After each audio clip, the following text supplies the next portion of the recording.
예, 마태복음 6장 1절부터 18절까지 읽겠습니다. 사람에게 보이려고 예, 사람에게 보이려고 그들 앞에서 너희 의를 행하지 않도록 주의하라. 그리하지 않으면 하늘에 계신 너희 아버지께 상을 받지 못하느니라. 그러므로 구제할 때에 외식하는 자가 사람에게서 영광을 받으려고 해당과 그리에서 하는 것 같이 너희 앞에 나팔을 불지 말라. 진실로 너희에게 이르노니 그들은 자기 상을 이미 받았느니라. 너는 구제할 때에 오른손이 하는 것을 왼손이 모르게 하여 내 구제함을 은밀하게 하라. 은밀한 중에 보시는 너희 아버지께서 갚으시리라. 또 너희는 기도할 때에 외식하는 자와 같이 하지 말라. 그들은 사람에게 보이려고 회당과 큰 글이 의귀에 서서 기도하기를 좋아하느니라. 내가 진실로 너희에게 이르노니 그들은 자기 상을 이미 받았느니라. 너는 기도할 때에 내 골방에 들어가 문을 닫고 은밀한 중에 계신 내 아버지께 기도하라. 은밀한 중에 보시는 내 아버지께서 갚으시리라. 또 기도할 때에 이방인과 같이 중언부언하지 말라. 그들은 말을 많이 하여야 들으실 줄 생각하느니라. 그러므로 그들을 본받지 말라. 구하기 전에 너희에게 있어야 할 것을 하나님 너희 아버지께서 아시느니라. 그러므로 너희는 이렇게 기도하라. 하늘에 계신 우리 아버지여, 이름이 거룩히 여김을 받으시오며 나라가 임하옵시며 뜻이 하늘에서 이루어진 것 같이 땅에서도 이루어지이다. 오늘 우리에게 일용할 양식을 주옵시고 우리가 우리에게 죄 지은 자를 사하여 준 것 같이 우리 죄를 사하여 주옵시고 우리를 시험에 들게 하지 마옵시고 다만 악에서 구하옵소서. 나라와 근세와 영광의 아버지께 영원히 있사옵나이다. 아멘. 너희가 사람의 잘못을 용서하면 너희 하늘 아버지께서도 너희 잘못을 용서하시려니와 너희가 사람의 잘못을 용서하지 아니하면 너희 아버지께서 너희 잘못을 용서하지 아니하시리라. 금식할 때에 너희는 외식하는 자들같이 슬픈 기색을 보이지 말라. 그들은 금식하는 것을 사람에게 보이려고 얼굴을 흉하게 하느니라. 내가 진실로 너희에게 이르노니 그들은 자기 상을 이미 받았느니라. 너는 금식할 때에 머리에 기름을 바르고 얼굴을 씻으라. 이는 금식한 자로 사람에게 보이지 않고 오직 은밀한 중에 계신 내 아버지께 보이게 하려 함이라. 은밀한 중에 보시는 내 아버지께서 갚으시리라. 오늘 제 제목은 주님의 기도라고 이제 제목을 정하고 싶었어요. 우리가 이 주기도문 이 내용이 오늘 본문입니다. 사실 보면 이 주기도문은 그냥 불쑥 나온 게 아니라 예수님이 그 산에서 제자들에게 율법의 새로운 선포를 하시는 그 장면, 마태복음 5장, 6장, 7장에 나오는 그 우리 소위 말하는 산상수훈이라고 일컫는 그 유명한 최초의 설교를 모아놓은 이 장인데, 산에서 하신 빼어난 설교, 산에서 하신 빼어난 교훈, 그렇게 해서 수훈, 산상수훈 이렇게 이제 부릅니다만은 저는 이렇게 막 신학자들이나 교회에서 이름을 지어가지고 뭐 이런 거 별로 안 좋아해요. 왜냐하면 선입견을 심어놓기 때문에 이 부분을 따로 떼가지고 다른 성경하고 좀 다르게 취급하는 이런 경향도 있고요.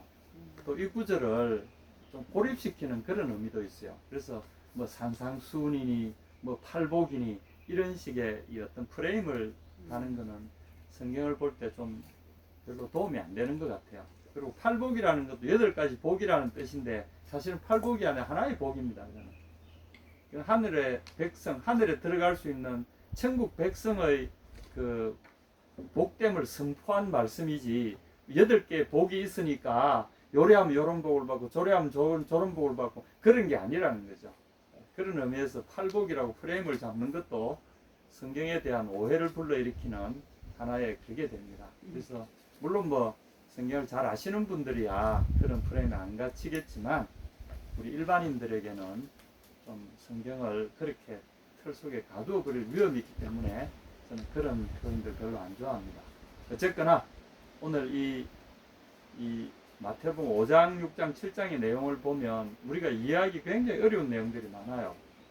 일반 그 구약에 있는 율법을 예수님이 재해석하시는 것이 분명한데 하필이면 마태복음 이 초입에 이런 교훈이 나올까? 이것은 구약의 이 어떤 배열과도 흡사합니다.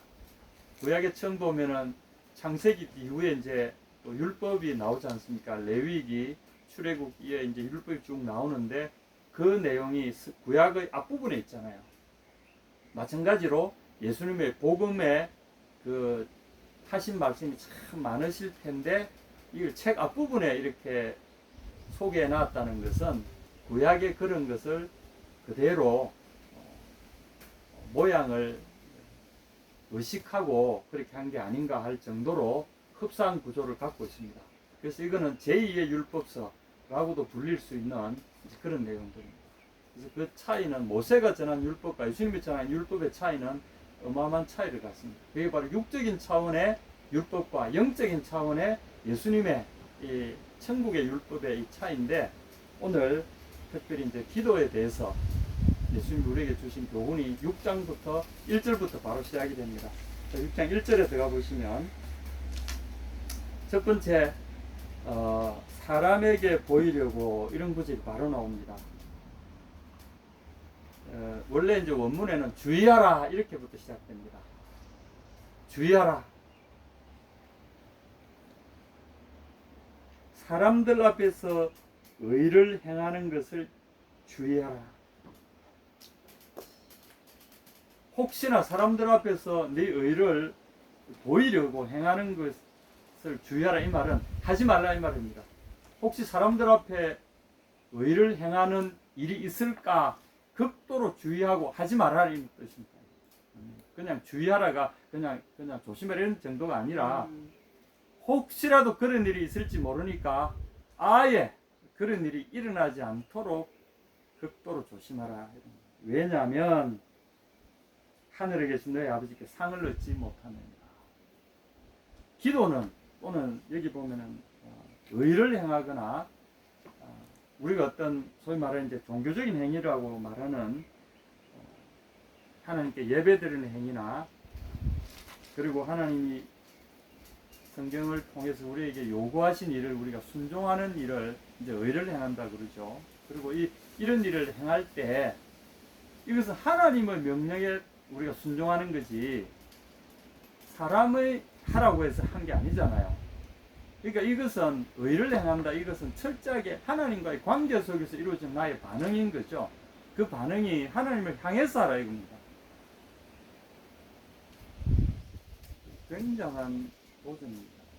왜냐하면 그 당시에 사람들이 하나님은 상관없고 사람들에게 보이는 게 중요했기 때문에, 그래야 사회적인 지위를 얻고 또 사람들에게 자기가 의인이다, 저 사람은 정말 그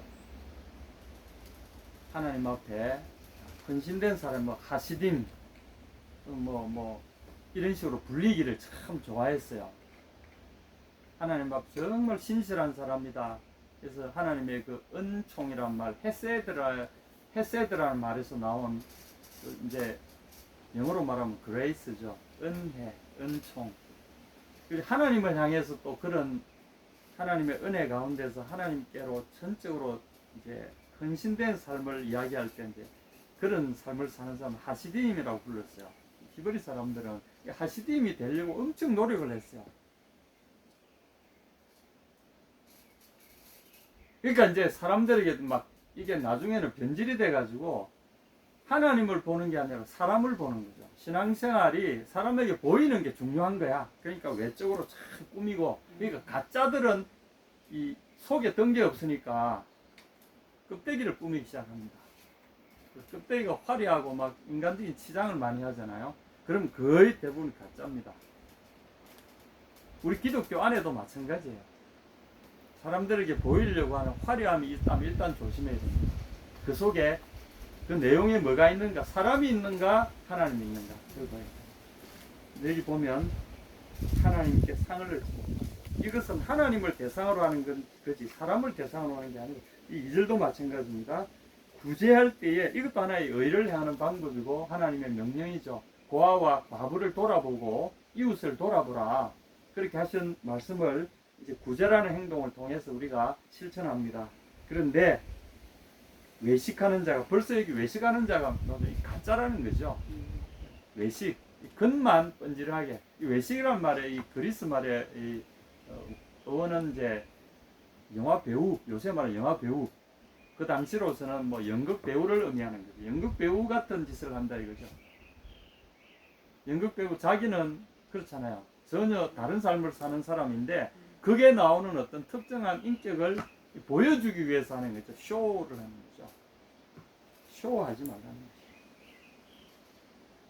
이 외식하는 자가 사람의 영광을 받으려고, 이 영화 배우들은 사람에게 그 결국은 사람을 감동시키기 위해서 영화 하잖아요. 연기를 하잖아요. 연기일 뿐이지 그게 삶이 아니잖아. 그들의 목적은 사람에게 영광에 집중되어 있습니다. 그래서 회당과 거리에서 하는 것 같이 너희 앞에 나팔을 불지 말라. 1절과 2절을 보면 사람을 향해서 사람에게 영광을 얻으려고 사람이 보이는 데서 이렇게 할 경우에 이미 자기들은 상을 다 받았다 이거야. 누구에서? 사람으로부터 영광을 다 가져갔다. 이미 자기들이 원하는 걸 다 가져갔다. 그러면 하나님을 향해서는 아무것도 없다는 거죠. 만약 우리가 이런 삶을 살면 이게 얼마나 허무하겠습니까? 제가 목사로서 여러분 앞에 멋지게 하고 막 설교 잘한다는 소문도 나고 막 사람에게 존경을 받는다고 칩시다. 주님 앞에 가가지고 너 뭐 하다 왔냐? 아, 저 설교 잘했는데요. 그래, 그래서 네가 열매를 얼마나 맺었냐? 없네요. 그래, 그럼 그게 네 열매다 가져가라. 근데 사람에게 칭찬받고 사람에게 막 이렇게 대단하다고 너 됐다 그러면 너는 그걸 위해서 평생 살아오지 않았느냐? 네가 구하는 게 그거 아니었던가? 가져가. 너 이미 다 받아서 내한테 줄 게 없다. 그렇게 된다면 그 삶은 얼마나 비참하겠습니까? 자, 여기서 오늘 제가 기도의 이야기를 하기 전에 왜 앞구절을 읽느냐 하면 이 기도와 똑같다는 거죠. 사실 이게 여러분 보시면서 여기에 기도의 원칙들이 숨어 있습니다. 첫 번째 1, 2절에서 우리가 기도의 원칙을 하나 보는데 뭐죠? 기도는 하나님을 향해서 하는 것이지 사람을 향해서 하는 것이 아니다라는 거죠. 그러니까 사람을 의식하지 않도록 조심해야 되고 사람에게 보이기 위해서 한다든지 사람의 영광을 얻기 위해서 한다든지 그건 기도에 아무런 기도하고 상관이 없는 거죠. 3절도 그렇습니다. 너는 구제할 때에 오른손이 하는 것을 왼손이 모르게 하여, 이 시적인 표현이죠. 아주 엄밀하게 그런 뜻입니다. 한 사람이 오른손이 하는 걸 왼손이 어떻게 모르겠습니까? 그 정도로 엄밀하게 하라는 거죠. 그래서 엄밀하게 하면, 사람에게 엄밀하게 하면, 엄밀한 중에 보시는 내 아버지가 갚으시고, 놀라운 사실 하나 있어요. 하나님은 보고 계신다는 사실입니다. 기도의 첫 번째 원칙 우리가 알아야 될 것은 하나님이 보고 계신다. 나도 모르는 곳에서 나도 모르는 방법으로 하나님은 다 보고 계신다. 그리고 그냥 우연히 보시는 게 아니라 면밀히 관찰하고 계신다는 거죠.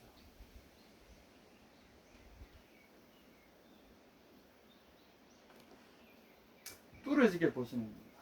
관찰하고, 그리고 나에게 진정한 기도를 드리는 나의 백성이, 나의 자녀가 있는가 그걸 기다리시면서 누가 여호와의 눈은 온 땅을 두루 감찰하사 전심으로 자기를 향하는 자를 찾으시고 계시죠.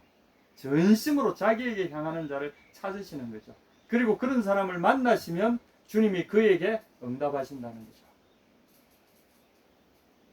기도에 있어서 우리가 기도의 그 동력을 얻지 못하는 가장 큰 원인 중에 하나는 내 혼자서 독백하는 것 같고 하나님은 안 계신 것 같고 듣지도 않으신 것 같다는 생각에 빠질 때 기도를 계속할 수 없게 됩니다. 그런데 하나 정말 중요한 사실은 여기서 이야기하는 바는 은밀한 중에 보세요. 너도 모르는, 너도 인식하지 못하는 곳에 그분은 너를 보고 계신다. 너의 기도를 기다리고 계시고 너의 기도를 응원하고 계신다. 당신께로만 향하는 그 기도를 그분은 기다리고 계신다. 그런 의미를 여기에 내포하고 있습니다. 그래서 5절에도 보면 너희가 기도할 때 외식하는 자와 같이 되지 말라. 저희는 사람에게 보이려고 회당과 큰 거리 어귀에 서서 기도하기를 좋아하느니라. 내가 진실로 너희에게 이르노니 저희는 자기 상을 이미 받았느니라. 그러므로 우리 설교자나 사람들 앞에 나서서 뭘 하는 사람들은 극도로 조심해야 됩니다. 하나님 앞에 자기가 늘 서는 태도로 서지 않는다면 하나님은 모르실 거야. 그러니 내가 이 어리석은 사람들에게 무슨 소리를 하더라도 내 뜻대로 이 사람들을 구워 삼고 할 수 있어요. 이런 태도로 본다면 큰 벌을 받습니다. 이미 하나님이 그를 버리셨기 때문에 하나님이 보고 계신다는 거죠. 너는 기도할 때 내 골방에 들어가 문을 닫고 은밀한 중에 계신 내 아버지께 기도하라. 은밀한 중에 보시는 내 아버지께 갚으시라. 자, 여기까지는 7절, 8절까지 쭉 보면 기도의 태도에 대해서 다루고 있습니다. 첫째는 하나님이 계시고 하나님 그분께만 해야 된다. 그분께만 집중해야 된다. 첫 번째 태도입니다. 두 번째는 그분이 반드시 계시기 때문에 그분은 반드시 갚으신다는 사실을 우리가 알고 해야 된다. 아주 은밀하게 그분께 집중해야 되고, 그리고 또 하나는 그분은 반드시 응답하시고 기도에 대한 상을 따로 준비해 놓고 계신다는 것. 이 두 가지만 우리가 명심하더라도 기도를 계속할 명분과 동기가 충분하다고 봅니다. 하나님은 우리의 기도를 기다리고 계시고 우리의 기도를 통해서 일하시기로 작정해 놓으셨다는 것이 성경의 원리 중에 하나입니다. 참 신기하지 않아요? 하나님은 기도를 통해, 성도의 기도를 통해서 일하시기로 작정하셨다. 그리고 기도하는 만큼 우리 속에 역사가 일어난다. 기도와 우리의 역사는 정비례한다. 뭐 이런 원리를 이야기해도 크게 틀린 말은 아닐 겁니다. 왜냐하면 교회를 통해서 하나님 그렇게 해오시기 때문에. 그리고 하나님은 우리에게 어떤 큰 일을 하시기 위해서 항상 성도들에게 기도를 요구하시고 기도를 도우시고 기도를 격려해 주셨어요. 전 세계적인 부흥의 역사를 살펴보면 기도가 선행되고 나서 큰 부흥이 뒤따라왔던 것을 보게 됩니다. 부흥이라고 한다면 보통 사람들이 많이 모이는 게 아니라 큰 회개와 하나님께로 돌아오는 그런 역사들이 대규모로 일어날 때 보면 거의 100% 그대한 기도 운동이 먼저 선행되고 그 뒤에 이런 큰 회개가 뒤따라왔던 것을 우리가 볼 수 있습니다. 어쨌거나 기도할 때 하나님은 일하신다는 것이고 진실한 기도, 당신을 향한 기도를 기다리고 계신다는 겁니다. 그리고 또 하나의 기도를 보면 중언부언하지 마라. 이건 의미 없는 말을 계속 반복하는 것을 의미합니다. 그러니까 막 어떤 연불 외우듯이 그래 하지 말라는 거죠. 우리가 요즘 이제 하나 또 두려운 것은 방언한다고 막 이렇게 자기 생각도 없이 이거 하면은 영적인 기도니까 될 거야 하고 바바바바 할 때 그 조심해야 된다는 겁니다.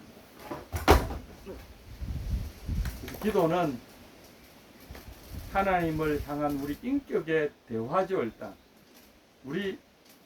내가 좋습니다 그렇게 하더라도 제 같은 경우인데 그렇게 할지라도 내 속에 분명한 메시지를 가지고 기도합니다.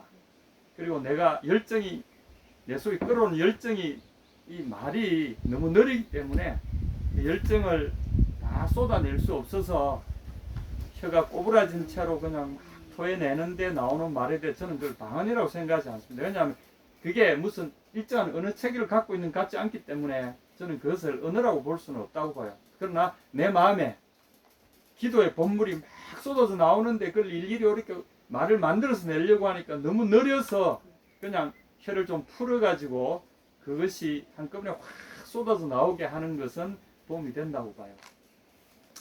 그런 차원에서 저는 방언을 이해하고 있습니다.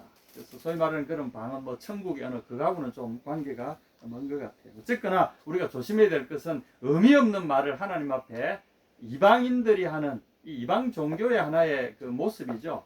그런 것들을 여기서 하나님 앞에 하지 말라는 거죠. 하나님을 모독하는 거라는 거죠.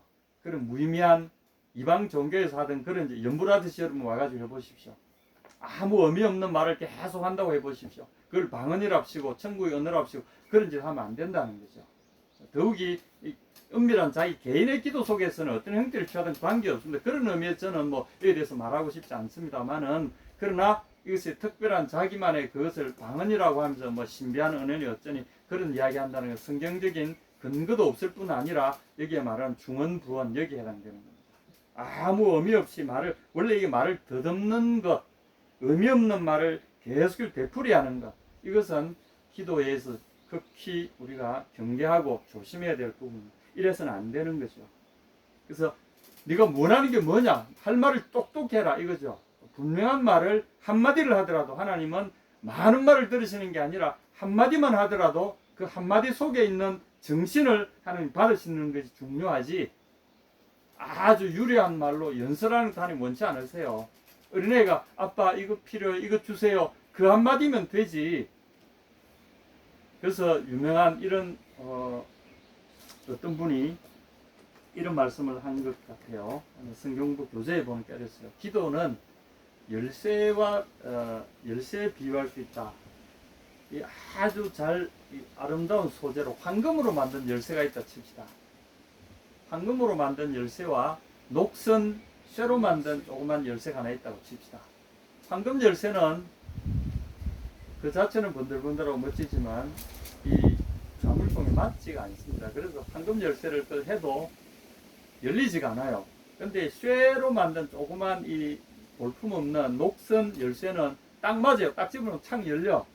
기능을 하는 것이 중요하지. 기도는 그렇다는 거죠. 기도는 하나님의 마음에 잘 맞는 모양과 태도와 내용을 갖출 때 기도는 최고의 기도가 되는 겁니다. 사람에게 잘 보이는 유려한 기도라든지 또는 어떤 인간의 종교의식을 따라서 하는 그런 중언부언하는 아주 길다란 무슨 푸닥거리 하듯이 그게 아니고, 또는 사람에게 보이는 아주 뭐 멋진 그런 게 아니라 영혼의 하나님을 향한 간절함과 하나님을 향한 경외와 하나님을 향한 사랑과 하나님을 향한 절절한 신뢰를 담아서 올리는 기도가 하나님 마음을 움직이는 기도, 그 기도가 중요하다는 거죠. 기도는 하나님의 마음을 움직이고 하나님의 마음의 열쇠를 열어 젖히는 것, 바로 그것이 기도라는 거죠. 그래서 이제 우리가 이 주님이 가르쳐 주신 기도로 들어갑시다. 그러므로 너희는 이렇게 기도하라. 오늘은 제가 주님의 기도 전체를 다 하지 못하고 앞부분만, 주님의 기도는 크게 두 부분으로 되어 있습니다만 앞부분 중에 일부만 하고 제가 말씀을 정리를 하겠습니다. 그러므로 너희는 이렇게 기도하라. 그러므로 기도에 대한 전제들이 참 잘못되어 있다는 거죠. 그래서 주님께서 몇 가지 기도에 대한 전제를 하나님께만 해야 된다. 기도의 대상은 하나님이시고 사람이 아니라는 거죠. 그리고 기도의 태도 중에 보면은 이런 분명한 언어로 우리의 분명한 의사를 하나님 앞에 표해야 된다는 것이요. 또 하나는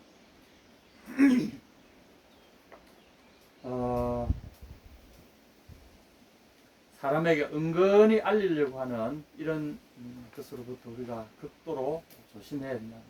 그리고 하나님은 반드시, 하나님 은밀한 중에 계시고 반드시 보상하신다는 거죠. 우리의 태도와 또 하나님에 대한 분명한 기본적인 지식을 갖고 있어야 됩니다. 하나님은 반드시 보고 계시다. 하나님은 계시다, 보고 계시다. 그리고 그러므로 우리는 사람에게 하지 말고 하나님께 우리의 분명한 언어로 분명한 의사를 하나님 앞에 집중해서 전달해 올려야 된다. 이런 것이 기도의 정제입니다. 자, 그러면 이렇게 기도하라. 첫 번째, 그 기도문을 주님이 우리에게 알려주셨어요. 이거는 기도문을 요대로 따라하는 게 아니라 요 정신으로 하라는 겁니다. 여러분, 주기도문 외울 줄 아십니까? 이래 물으면 나를 어떻게 보고 목사 보고 사모 보고 뭐 내가 군사인데 장로인데 내보고 주님의 주기도문을 아느냐고. 다 외울 줄은 알죠. 근데 어떤 분들 내가 외우는 걸 보니까 이렇게 외웠어요. 하늘에 계신 우리 아버지, 이름이 거룩히 여김을 받으시오며 나라에 임하옵시며. 나라에 임하옵시며 그게 무슨 뜻입니까? 물었더니 그게 나라에 임하옵시며 그냥 또 성경대로 안 하고 또 누가 나라에 임하옵시고 그걸 해놓으니까 그 나라에 그분이 임하시라는 뜻인가 보다. 나라에 임하옵시고 이렇게 외우시더라고요. 그게 아니고요. 성경 보시면 나라 이 임하옵시고 이제 현재 표현법은 좀 다르죠. 나라가 임하옵시고 원래 이제 원문으로 하자면 나라가 오게 하옵소서. 당신의 나라가 이 땅에, 내가 살고 있는 이 땅에 지금 나라가 와서 실현되게 하옵소서, 이런 뜻입니다. 하나님 나라가 예, 내가 살고 있는 이 지금 나의 삶에 하나님의 나라가 와서 실현되게 하옵소서. 당신의 나라를 나의 지금 삶 속에 오게 하소서, 이런 의미입니다.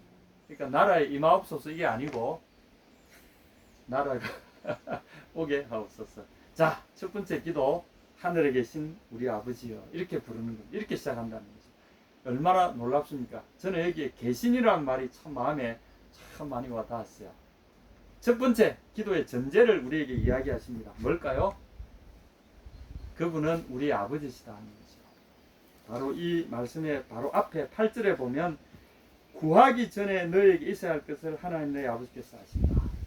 우리의 모든 필요를 다 아시고 체크해 놓으시고 그 필요를 채우시기를 준비하고 계시는 아버지 앞에 우리가 나간다는 사실입니다. 이게 하늘에 계신 우리 아버지, 우리 아버지라고 부르는, 사실 이제 우리는 우리 아버지를 부를 때 그냥 아빠, 아버님, 아버지 이렇게 부르지, 우리 아버지 이렇게는 잘 안 부르죠. 근데 여기 왜 예수님이 우리라는 말을 넣었을까요? 왜냐하면 우리는 거대한 가족의 일원이기 때문에 그렇습니다.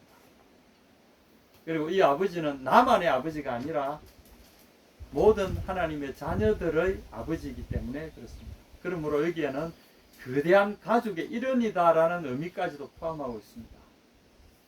나는 혼자가 아닙니다. 우리라는 거대한 가족 속에 놀라운 가족을 가지고 있는 존재라는 사실입니다.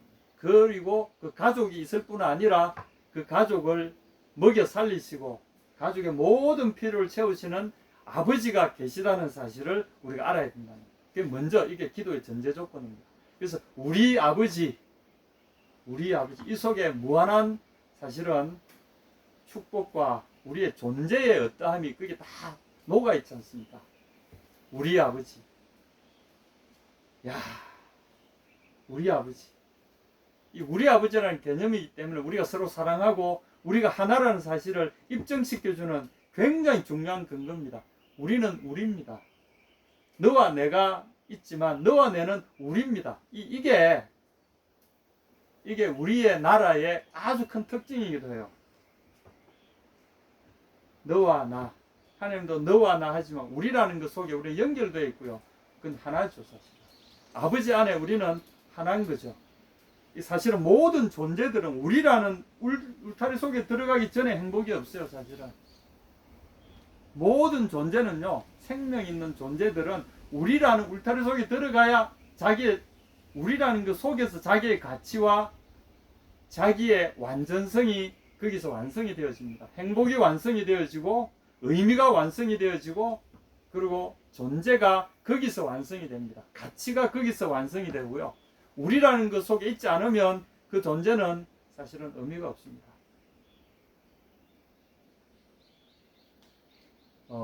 가족의 소중함 또는 우리 고국의 소중함 또는 크게 보면 인류의 소중함 이런 것이 다 우리라는 개념 속에서 이루어지는 거죠. 그래서 하나님은 우리에게 우리라는 개념을 주셨다는 거예요. 그리고 우리의 아버지가 나와 너를 우리 속으로 하나로 묶어 주시니가 바로 우리 아버지라는 거죠. 그분이 너를 우리로 불러주시고 당신과 함께하는 우리 속에 있게 하셨다는 거예요. 우리 아버지. 놀랍지 않습니까? 우리 아버지. 그리고 이 아버지는 보통 아버지가 아니라 나를 우리 속으로 넣어주실 뿐 아니라 나의 모든 필요를 알고 계시고 채우시는 아버지. 기본적으로 기도는 그렇습니다. 그러면 내가 기도할 필요가 없겠네요. 그게 아니라요. 기도는요. 의무가 아니라 우리의 축복입니다. 기도의 이 의미를 알고 보면 안 하면 바보지. 왜냐하면 기도는 우리의 존재 그 자체 속에서 저절로 흘러나오는 거기 때문에 어린아이들 보고 가만히 있으라고 하면 애들이 가만히 있습니까? 왜 걔들이 막 쫓아다닙니까? 행복하기 때문에 그것이 그들의 존재 모양이기 때문에 그렇습니다. 그래서 우리가 기도하는 것은 너무나 자연스러울 뿐 아니라 우리라는 그 존재의 기쁨과 존재가 주는 능력 안에서 우리를 존재하게 만드는 행위이기도 해요. 매 순간이 사실은 우리라는 개념 없으면 매 순간은 우리 고독해서 못 삽니다. 근데 기도는 그 고독을 깨뜨리는 우리에게 존재의 의미를 가져다 주는 그 무엇이라는 사실이죠. 그리고 하늘에 계신 우리 아버지. 그리고 이 아버지는 계실 뿐 아니라 우리의 모든 필요를 채우시는 분이라. 사실은 주님이 우리에게 가르쳐 주신 이 기도는 하늘에 계신 우리 아버지, 하늘이라는 특정 어떤 장소를 우리에게 이야기하잖아요. 근데 이 하늘이라는 개념은 구약에서 보면 복수로 샤마임 이렇게 되어 있습니다. 땅은 단수로 나오고요. 아레츠라고 단수로 나오고 하늘은 샤마임 복수로 표현합니다. 그러니까 여러 개가 있다는 이제 글자로만 보면 여러 개의 복수로 나옵니다. 샤마임, 아임이라는 말은 이제 영어의 S와 같은 거라서 복수를 지칭할 때 덜 할 때 이제 고지고대로 번역하면 하늘들 이라고 있죠. 하늘들에 계신, 그래서 이 그리스어에도 이 헬라 원문에도 그렇게 우라노이스라고 되어 있습니다. 이게 이제 복수입니다. 복수. 하늘에 계신 너희 아버지, 하늘에 계신 우리 아버지.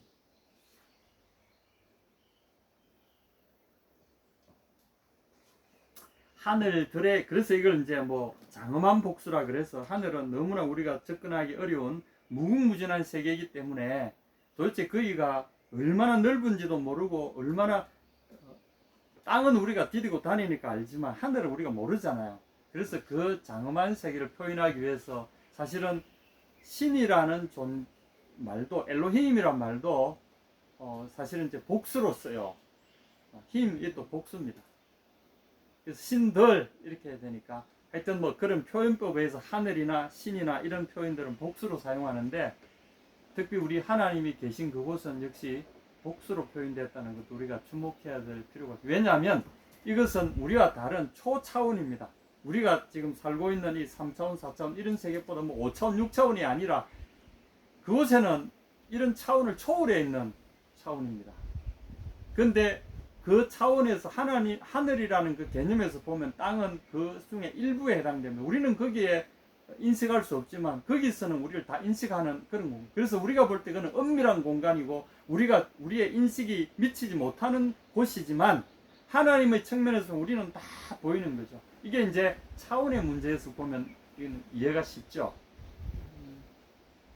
2차원 동물이 있다고 칩시다. 그러면 3차원 동물을 이해를 못하는 거죠. 공간이 없으니까 평면에 사는 존재들은 공간을 이해를 못하는 거죠. 그러나 공간 속에서 보면 평면은 그냥 보이잖아요.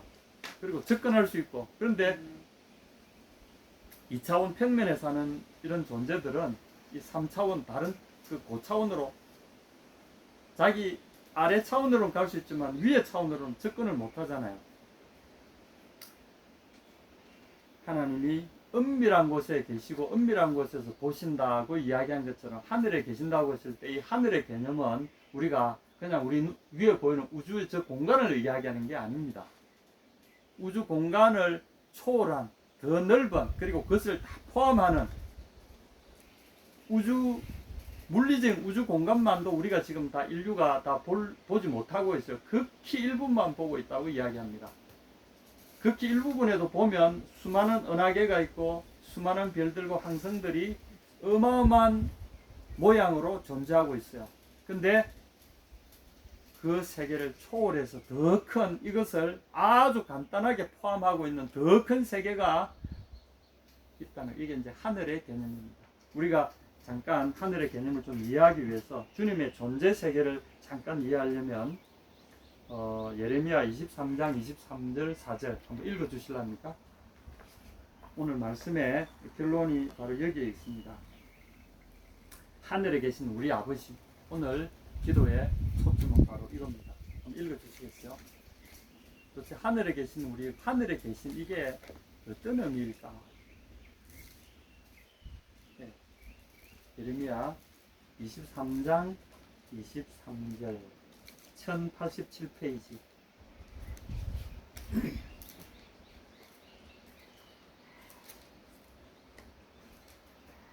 찾으셨습니까? 10편 중간쯤 딱 펴면 10편이 나오고요. 10편에 조금 더 뒤로 가면은 예레미야, 이사야, 예레미야가 나옵니다. 자, 읽어주시겠습니까?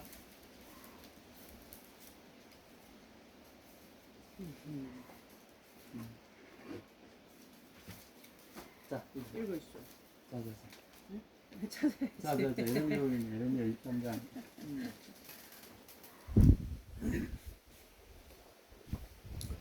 여호와의 말씀이니라.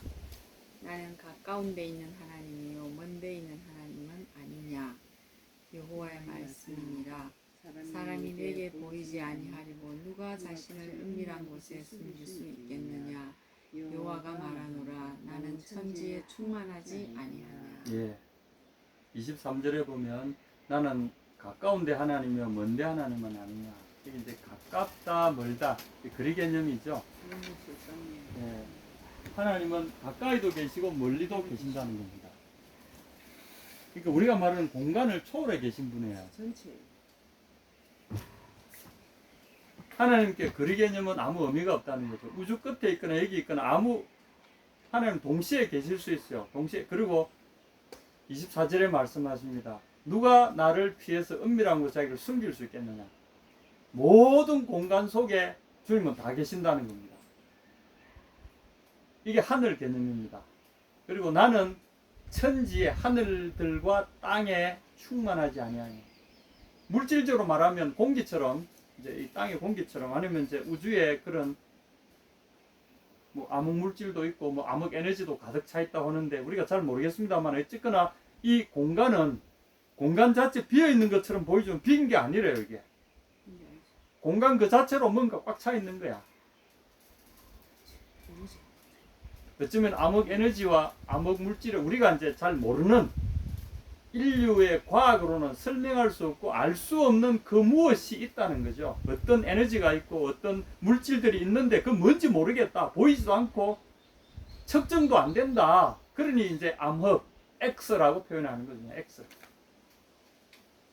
움직이는 힘이 있고 존재하는 물질이 있는 것 같은데 보이지 않고 측정되지 않고 어떻게 우리가 그러나 부인할 수 없는 뭔가가 있다는 거죠.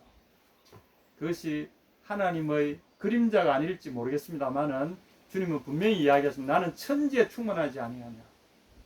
자, 기도의 이 서문에서 하늘에 계신 우리 아버지, 은밀한 중에 계신 우리 아버지, 은밀한 중에 다 보시는 아버지, 자, 은밀한 중에 계신다. 그리고 천지에 충만해 계신다. 이 개념을 우리가 하나님을 인식할 때 처음 생각해야 된다는 거죠. 기도의 시작은 여기에 있습니다. 하나님은 내 기도를 듣고 계신다. 그리고 내가 어디로 가더라도 주님은 다 보신다는 거죠. 이 개념.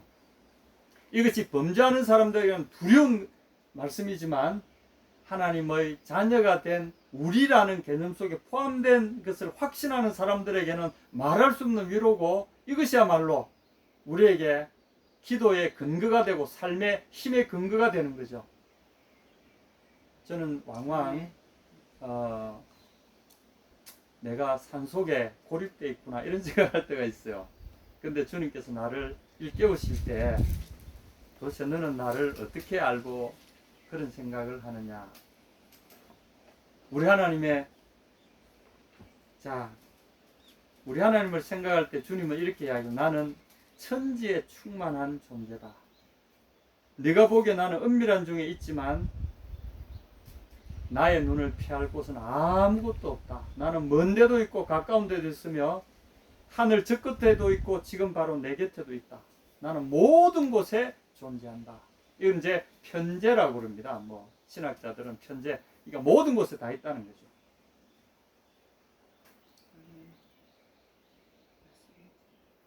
omnipresent 이런 말도 써요. 이제 모든 곳에 계신다는 거죠. 모든 곳에 계신다. 야, 이게 하늘의 개념입니다, 여러분. 하늘.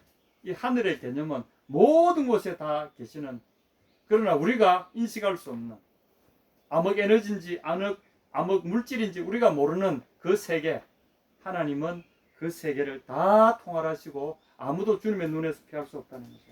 그래서 이제 하나님은 어디 나 계신다. 이 사실을 우리가 인식해야 되는데, 여기에 이제 중요한 게 또 있습니다. 이름이 거룩히 여김을 받으시옵소서. 요게 이제 요까지 오늘 제가 전할 말씀입니다. 9절. 이름이 거룩히 여김을 받으시옵소서. 우리가 잘 아는 대로 아버지의 거룩한 이름이 뭡니까? 이스라엘 사람들은 혹시나 하나님 이름을 망령되이 일컬을까봐 두려워서 십계명에 내 이름을 망령되이 일컬지 말 그랬잖아요. 근데 하나님 이름을 이 출애굽기에 모세가 그 주님께 명령을 받기 위해서 가시 뜰기 불꽃 가운데 임하신 그 주님으로부터 하나님이 이름을 직접 들었죠. 거기서 이제 우리가 아는 여호와, 히브리 말로 번역하면 예호바, 요즘에 이제 뭐 야훼라 하기도 하고 발음이 뭐 정확한 발음을 모른다 이렇게 하는데, 이스라엘 사람들은 그걸 혹시나 발음을 잘못해서 하나님 이 이름을 뭐 더럽힐까 싶어서 아예 발음을 안 하기로 작정을 했어요. 그래가지고 아도나이라고 하는 주라고 하는 말로 대체해서 읽기 시작하면서 지금은 그 발음이 명확하지 않게 되어버렸습니다. 그렇지만 이제 사람의 이름을 이렇게 지을 때 여호와의 구원, 뭐 여호슈아 이런 식으로 여호샤바트, 여호와의 정의 뭐 이런 식으로 이제 이름을 예호 또는 야후 이런 식으로 여호와의 그 이름의 흔적을 이름 속에 다 남겨놨어요. 그래서 이름을 앞에 부를 때는 예호로 부르고 뒤에 붙일 때는 예후. 이사야라는 선지자 있죠. 이사야라는 선지자의 히브리인 정확한 이름은 이샤 야후입니다. 이샤 야후, 야후의 이샤 구원 이런 뜻입니다. 그걸 또 이름을 바꿔가지고 여호와의 구원 이렇게 하려면 여호슈아, 이샤 야후 이렇게 여호와를 앞쪽에 갖다 놓으면 예호라고 여호슈아 이렇게 부르고, 똑같은 여호와의 구원이라는 이름도 여호와를 뒤에다 붙이면 이샤 야후 이런 식으로 이제 이름이 바뀝니다. 어쨌거나 그래서 예호 야후 이걸 하나로 합치면 예후 이름이 그렇지 않을까, 저는 이제 그렇게 추측합니다. 이게 이제 이 말을 구성하고 있는 존재하고 있다라는 비동사 하야라고 하는 동사의 그 3인칭 단수 미래형을 이야기할 때 예후라고 발음합니다. 예후. 그래서 그가 계실 것이다 또는 그가 계신다, 그가 계실 것이다 할 때 예후라고 발음합니다. 놀랍지 않아요? 그래서 그걸 이제 이 주님의 이 이름을 3인칭 단수 동사와 겹치니까 뒤에 철자를 하나 살짝 바꿔버렸어요. 그래가지고 발음은 일단 그가 계실 것이다 하는 것은 예후 이렇게 바꿔서 발음하기 시작하고 철자는 달리 해버렸어요. 그리고 그 발음을 예후라는 발음을 안 한 것으로 추정이 됩니다. 그래서 나중에 예호바, 뭐 예호와 이런 식으로 이제 발음하기 시작하면서 예호와로 알려지긴 했는데, 그거는 뭐 히브리 사람들이 동의하지 않는다 그래서 그거는 잘못된 발음이다 이렇게 하지만, 저는 그 발음에 대해서 좀 신빙성을 두는 편입니다. 어쨌거나 발음이 중요한 게 아니라 그 뜻이 뭔가 하면 내가 너와 함께 할 것이다 여기서 출발했어요. 그것의 1인칭 미완료형 이후에 내가 있을 것이다, 임마크, 너와 함께 있을 것이다. 그것을 주님은 예호바라고 하는 형태의 이름으로 우리에게 주셨어요. 그 뜻은 분명해요. 뜻은 모른다고 할 수 없어요. 그가 너와 함께, 내가 너와 함께 할 것이다. 그래서 그게 이제 이름으로 변할 때 그가 너와 함께 할 것이다. 이름 보통 3인칭으로 바꿔서 이렇게 짓습니다. 그가 발꿈치를 잡을 것이다. 야콥. 아카브라는 동사에 3인칭 미완료형을 써가지고 그가 발목을 잡을 것이다. 그래서 야콥 이렇게 짓듯이 내가 너와 함께 있을 것이다 라는 동사를 주님이 그가 너희와 너와 함께 있을 것이다 라는 의미를 바꿔서 예후 이렇게 지어주신 것 같아요. 어쨌거나 중요한 것은 그의 성호가 의미하는 바가 뭐냐? 함께 있다. 내가 어디 가든지 내가 너와 함께, 네가 땅끝에 가도 내가 거기 있을 거, 네가 있어도 내가 여기 있을 것이다. 나는 너와 영원히 너와 함께 있을 너의 영원한 하나님이다. 이게 우리에게 소망의 근거가 되는 거죠. 기도의 근거도 바로 여기입니다. 그래서 이 우리 아버지의 이름을 거룩히, 거룩하다 말 아주 존귀히 그런 뜻입니다. 이 카도시란 말은 깨끗하게 흠없이, 또는 이게 이제 어떤 두려움으로, 아주 두려움으로 하나님 앞에 나가는, 그래서 이게 너무나 귀하기 때문에 우리가 두려움과 마음에 온 정성을 다 담아서 이 분을, 이름이라는 것은 그분의 전 존재를 상징하는 거 아닙니까? 그분을 대해야 된다는 거죠. 그래서 그 이름의 의미를, 우리에게 알려주시는 의미를 우리가 되새길 때 하나님의 이름을 정말 존귀하게 우리가 대할 수 있습니다. 바로 이름은 하나님 그분이기 때문에 그렇습니다. 그래서 아버지 이름이 거룩히 여김을 받으시오며, 이게 이제 표현은 요래되어 있는데 명령형입니다. 강한 명령형. 이렇게 되어지게 하옵소서 이렇게 됩니다. 더 심하게 이제 명령으로 표현하면 되어지게 하라 이렇게 명령합니다. 이 이제 형태는 명령으로 되어 있는데 우리가 번역할 때는 강한 요청이라고 이제 받는 거죠. 당신의 이름을 거룩되게 정말 존귀하게 하옵소서, 그렇게 해 주옵소서. 우리가 이제 그런, 그래서 저는 이걸 적용할 때 나에게, 특별히 나에게 아버지의 그 존함이, 존귀한 이름이 나에게는 정말 최고의 가치를 지니는 거룩한, 귀한, 존귀한, 두려운 것이 되게 하옵소서. 나는 당신의 성호, 당신의 존재를 가장 귀한 것으로 고백하나이다. 이것이 첫 번째 기도입니다. 그래서 나의 모든 것과도 바꿀 수 없는 하늘에 계신, 그래서 제가 하늘의 개념을 우리 오늘 나누었고요. 그리고 우리라는 개념을 나누었고요. 그 다음에 아버지라는 개념을 나누었습니다. 그리고 오늘 그분의 이름에 대해서도 잠깐 나누었습니다. 바로 이 개념들을 우리가 생각할 때 기도는 이 기반 위에서 하나님 앞에 나가는 겁니다. 여러분의 기도 생활이 보다 다이나믹해지고 보다 강건해지고 또 더 한 차례 업그레이드 되는데 이 말씀들을 묵상하시면 큰 도움이 될 겁니다. 주님께서 여러분을 도우시기를 간구합니다. 아멘.